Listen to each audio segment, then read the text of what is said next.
Hi friends, இன்றைக்கி வீடியோவில் ஆடி அமாவாசைக்கு நம்ம வீட்டில் என்னெல்லாம் செஞ்சோங்கிற வீடியோ தாங்க வந்து பார்க்க போகிறோம்.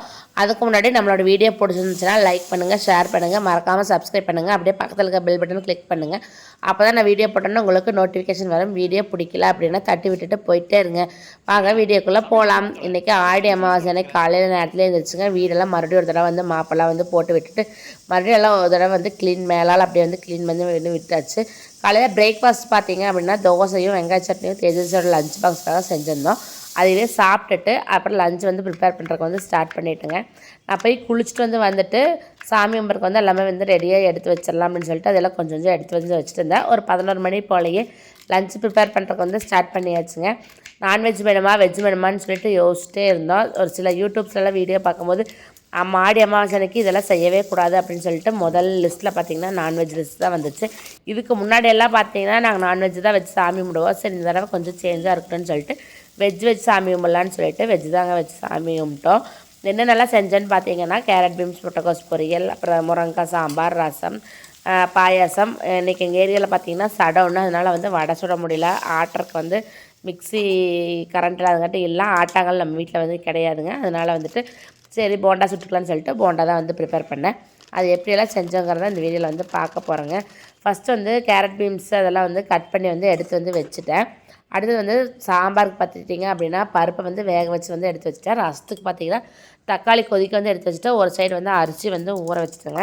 ஒரு வடசட்டில் ஆயில் ஊற்றிங்க, ஆஸ்யூஷுவல் எப்பவும் போலயே கடுகு, கடலப்பருப்பு, வெங்காயம் எல்லாம் போட்டு நல்லா வந்து வணக்கி விட்டுட்டு அதில் நம்ம கட் பண்ணி வச்சுருந்தா கேரட் பீன்ஸு முட்டைக்கோசெல்லாம் வந்து தாளித்து வந்து விட்டுட்டாங்க. அது கூடயே பார்த்திங்கன்னா மஞ்சத்தூள், மிளகாய் பொடி, தேவையான உப்பு போட்டு நல்லா தண்ணி ஊற்றி நல்லா கொதிக்க வச்சு நல்லா வெந்து வந்ததுக்கப்புறம் தேங்காய் போட்டு வந்து இறக்கிட்டேன். சாம்பாருக்கு பார்த்துட்டிங்க அப்படின்னா சின்ன வெங்காயம் வந்து போட்டு சாம்பார் வந்து வச்சுருந்தாங்க. எனக்கு சின்ன வெங்காயம் வந்து கொஞ்சம் பொடி பொடியாக வந்து கட் பண்ணி எடுத்து வச்சுட்டு ஒரு சாம்பார் சட்டியில் பார்த்திங்க அப்படின்னா ஆயில் ஊற்றி கடுகு போட்டுங்க, சின்ன வெங்காயம் போட்டு நல்லா வந்து வணக்கி வந்து விட்டுட்டு அது கூட வந்து 2 முருங்கைக்காய், அதாவது சந்தையில் வாங்கும்போதே பார்த்துட்டிங்க அப்படின்னா அது வந்து கொஞ்சம் பிஞ்சு முருங்கைக்காய் மாதிரி தான் இருந்துச்சு. அதனால தான் முருங்கைக்காய் வந்து பார்க்கறக்கு அப்படி இருக்குங்க.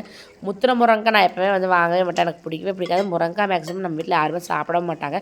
சரி, ஆசைக்காக வந்துட்டு 2 வந்து வாங்கிட்டு வந்து வச்சுருந்தா அதை கட் பண்ணி போட்டு அதை தான் வந்து சாம்பார் வந்து வச்சுருந்தேங்க. நல்லா முருங்கைக்காய் போட்டு நல்லா வந்து வணக்கி விட்டுட்டு அது கூட மஞ்சத்தூள், மிளகாய்த்தூள், தேவையான உப்பு, சாம்பார் தூள் போட்டு நல்லா வந்து வணக்கி விட்டுட்டு முருங்கைக்காய் வேகிற அளவுக்கு கொஞ்சம் தண்ணி ஊற்றி நல்லா கொதிக்க வச்சுட்டேங்க. முருங்கைக்காய் வெந்ததுக்கப்புறம் பருப்பு வந்து எடுத்து வந்து அதில் வந்து ஊற்றி மிக்ஸ் பண்ணிவிட்டு கொஞ்சம் தண்ணி ஊற்றி கலக்கி வந்து விட்டோம்னா நல்லா கொதிச்சதுக்கப்புறம் காரசாரம் உப்பெல்லாம் வந்து பார்த்துட்டு கொத்தமல்லி தழை தூவி இறக்கணும் அப்படின்னா ரொம்ப சூப்பரான ஒரு முருங்கைக்காய் சாம்பார் வந்து ரெடி ஆயிடுச்சு. நம்மளுக்கு காயும் வந்து ரெடி ஆயிடுச்சுங்க. தேங்காய் பூ போட்டு வந்து ஃபைனலாக வந்து இறக்கிடலாம். எந்த ஒரு பொரியல் செஞ்சாலுமே வந்துட்டு தேங்காய் பூ போட்டு இறக்குனா மட்டும்தாங்க காய் வந்து அவ்வளோ சூப்பராக இருக்குது. எங்களுக்கு ரொம்ப பிடிக்கும். தேங்காய் பூ போடாமல் எனக்கு சுத்தமாகவே ஆகாது. கொஞ்சம் ஒரு சில நாளுக்கு அப்புறம் கொஞ்சம் அது கம்மி பண்ணிக்கலான்னு வந்து பிளான் பண்ணிட்டுருக்கேன். ஏன்னா தேங்காய் சாப்பிட்டா நெஞ்சு கறிக்குன்னு சில பேர் சொல்லுவாங்க. அந்த ரீசன்னால் ஃபஸ்ட்டே வந்து தாளித்து வந்து விட்டுட்டேங்க. ரசமும் ஆஸ்யூஷுவல் எப்பவும் போல் தக்காளி ரசம் தான் வச்சுருந்தேன். புளி வந்து ஆட் பண்ணவே இல்லை. 4 தக்காளி வந்து நல்லா வேக வச்சு நல்லா கரைச்சி வச்சுட்டேங்க. அதில் ஒரு வடை சட்டியில் பார்த்திங்கன்னா ஆயில் ஊற்றி கடுகு போட்டு வரமிளகா, இன்றைக்கி வரமிளகா வந்து போட்டிருந்தேன். போட்டு கரைச்சி வந்து இந்த தக்காளி தண்ணி வந்து ஊற்றிட்டுங்க. பூண்டு, மிளகு, சீரகம் நல்லா தட்டி வந்து போட்டுட்டு பெருங்காயத்தூள் ஆட் பண்ணி ரசப்பொடி ஒரு 3 டேபிள் ஸ்பூன் ஆட் பண்ணி உப்பு போட்டு நல்லா கொதிச்சு வர ஸ்டேஜில் கொத்தமல்லி தழை போட்டு இறக்கணும் அப்படின்னா சூப்பரான ரசம் வந்து ரெடி ஆயிடுச்சு. என்ன வருதோ இல்லையோ எனக்கு வந்து ரசம் வந்து ரொம்ப டேஸ்ட்டாக வருங்க. நான் வைக்கிற ரசம் தான் எனக்கு வந்து ரொம்ப பிடிக்கும், பர்சனலாகவே பிடிக்கும். எங்கே தான் ஊரெல்லாம் சுற்றிட்டு வந்தாலும் நான் வச்சு ரசம் சாப்பிட்டோம் அப்படின்னா எனக்கு வந்து கொஞ்சம் மன திருப்தியாகவே இருக்குங்க. ஃபைனலாக பார்த்துட்டிங்கன்னா பாயாசம் வைக்கிறதுக்கு வந்து பாசிப்பருப்பு வந்து வேக வச்சு விசில் விட்டு எடுத்து வந்து வச்சுட்டேன். போண்டாக்கும் பார்த்துட்டிங்கன்னா அரிசி மாவு, கடல மாவு, ஒரு டேபிள் ஸ்பூன் மைதா மாவு, பெரிய வெங்காயம் வந்து பொடி பொடியாக கட் பண்ணி பச்சை மிளகா போட்டு நல்லா கலக்கி வந்து வச்சுட்டேன். சோடாப்பு கொஞ்சம் ஆட் பண்ணி போண்டாவும் வந்து போட்டு வந்து எடுத்துட்டேங்க. பாயாசத்துக்கும் ரெடி ஆகிடுச்சு. பாயாசம் நல்லா வந்து கலக்கி வந்து விட்டுட்டு பால் 1/4 லிட்டர் வந்து காய வச்சு அதில் வந்து ஆட் பண்ணிட்டேங்க. ஃபைனலாக தான் தெரிஞ்சிச்சு நம்ம வீட்டில் வந்து வெல்லம் இல்லை அப்படின்னு சொல்லிட்டு. சரி, கரும் சக்கரை தான் இருந்துச்சு சொல்லிட்டு கரும் சக்கரை வந்து போட்டு நல்லா வந்து கலக்கி விட்டேங்க. ஃபைனலாக நெய்யில் பாதாம், முந்திரி அதெல்லாம் வந்து போட்டு நல்லா வணக்கி அதில் வந்து ஊற்றிட்டேன். பார்க்குறக்கே பூஸ்ட் மாதிரி இருந்துச்சு. சரி, பூஸ்ட் பாயாசம் அப்படின்னு சொல்லி இதுக்கு வந்து ஒரு பேர் வந்து வச்சுட்டேங்க. ரொம்ப சூப்பராக இருந்துச்சு பாயாசம். ஃபைனலாக தேங்காய் துருவல் கொஞ்சம் ஆட் பண்ணி இறக்கி வந்து வச்சுட்டேங்க. சாமி கும்பிட்றதுக்கு வந்து எல்லாமே ரெடி பண்ணி ஹஸ்பண்ட் எடுத்து வந்து வச்சுருந்தாரு. நான் வந்து படையல் வந்து போட்டு விளக்கெல்லாம் பற்ற வச்சு ஃபைனலாக வந்து சாமி வந்து கும்பிட்டேன். நான் வந்து எனக்கு இருக்க பழக்கம் என்ன அப்படின்னு 3 அமாவாசை வந்து கும்பிடுவேங்க நம்ம வீட்டில். தை அமாவாசை, புரட்டாசி அமாவாசை, ஆடி அமாவாசைங்க 3 அமாவாசை என்ன ஆனாலும் நம்ம கஷ்டம் எவ்வளோதான் இருந்தாலுமே என்னால் முடிஞ்சதை வச்சு நான் கண்டிப்பாக வந்து சாமி வந்து கும்பிட்டுருவேன். அது யார் என்ன சொன்னாலுமே அதை வந்து எக்காரணத்தை கொண்டுமே நிற்காது.